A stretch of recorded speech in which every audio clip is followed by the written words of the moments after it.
we've got Dayanand Mittal, the oil and gas telecom research analyst at JM Financial, joining in from the sidelines of their conference. Dayanand, hi, great to have you in ET now.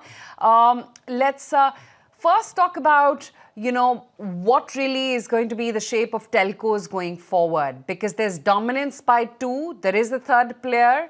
How do you think these two players, that's Reliance, JIO as well as Bharti, are going to shape up, say, in the next 2 to 3 years from now? Yeah, thanks for having me. Yes, I think telecom industry, after a long period of pain, is now has gone through a phase of consolidation, and we have seen multiple tariff hikes. So finally, all these telcos, after huge investments, are starting to make some ROCs on those investments in early double digit. We think we are in a structural ARPU growth story. ARPU growth for the industry will likely to grow at 10 to 12% CAGR over the next 3-4 years.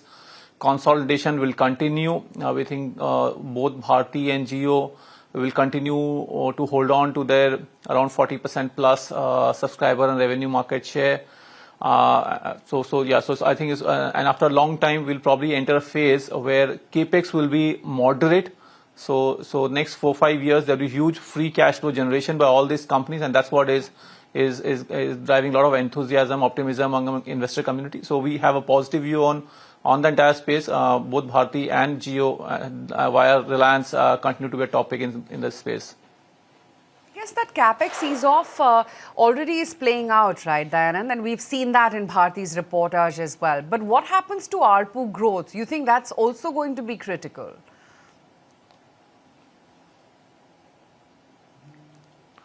Yes, I think given though we have seen multiple tariff hike over the last 4-5 years, if you look at India's ARPU at about $2.5, is still 1/3 of what emerging markets ARPU is, which ranges from $6 to $10. For China, it's around $7.5.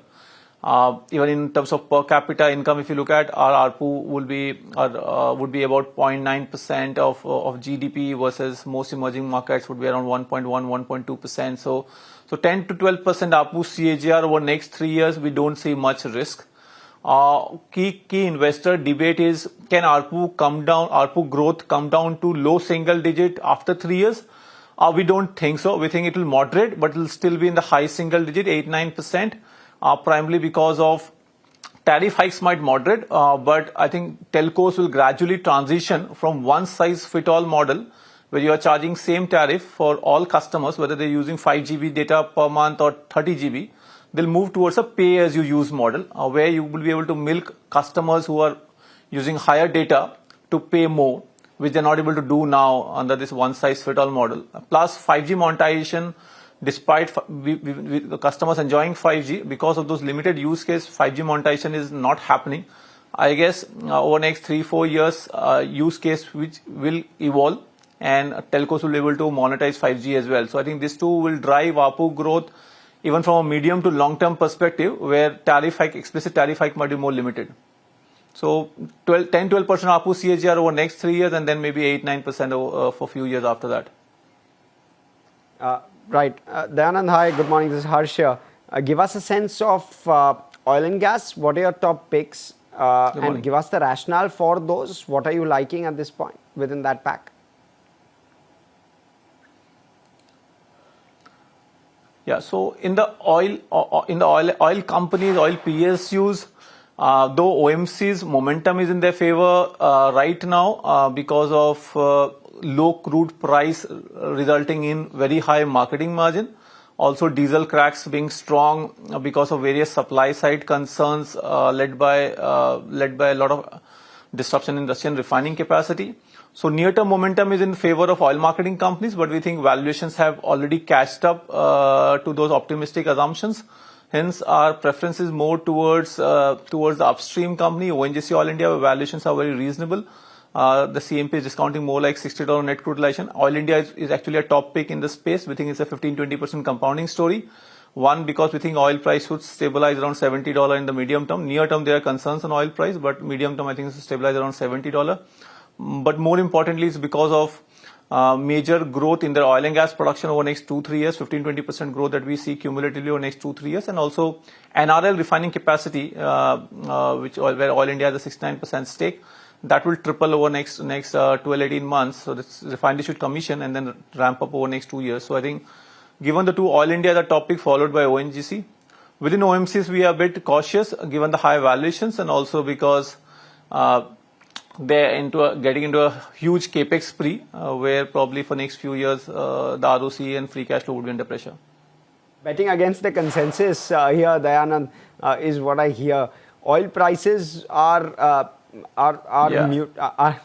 not seeing the kind of traction, and you're betting on oil upstream. So give us the thesis of what the downside risks of this playing out could be, and how large do you think that those risks are?